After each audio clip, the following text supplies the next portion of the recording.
నువ్వు selected person. దేవుడు మిమ్మల్ని సెలెక్ట్ చేసుకున్నాడు. ఆయన మిమ్మల్ని ఎన్నుకున్నాడు. ఎన్నుకోబడిన జనాంగంగా ఉన్న మీకు ఘనత రాబోతుంది. దైవజనమా, ఎన్నుకోబడిన మీకు మేలు కలగబోతుంది.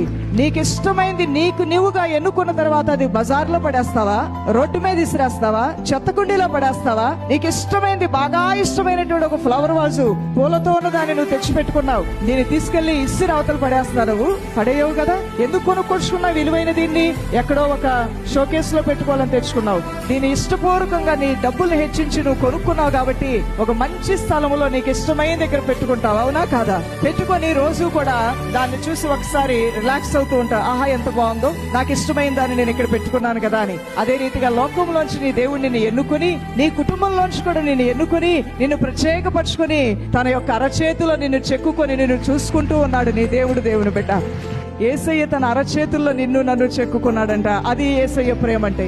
అది అద్భుతమైన దేవుని ప్రేమ. దైవజనమా, ఎన్నుకోబడ్డావు. నీవు ఎన్నుకోబడినటువంటి నీవు విసిరివేయబడతావా? ఎన్నుకోబడినటువంటి నీవు ఉమ్మివేయబడతావా? ఎన్నుకోబడినటువంటి నీవు అనవసరమైన స్థలాల్లో ఉంచబడతావా? కాదు దేవుని బిడ్డ. నీ కొరకు దేవుని విలువైనటువంటి సమయాన్ని, విలువైన జీవితాన్ని, ఘనమైన కార్యాన్ని దాచి ఉంచాడు. ఆయన ప్రేమించిన వారి కొరకు ఆయన దాచి ఉంచిన మేలులు అవి కంటికి కనబడకపోయినవి ఎంతో శ్రేష్టమైనవిగా ఉన్నాయి. దేవుని బిడ్డ, ఆయన ప్రేమిస్తున్నటువంటి నీ కొరకు ఆయనకున్న తలంపులు ఉన్నతమైన తలంపులు. ఎంత తలంపులు ప్రభు అంటే ఆకాశం అంత ఉన్నతమైన తలంపులు నీ కొరకు దేవాతి దేవుడు కలిగి ఉన్నాడు.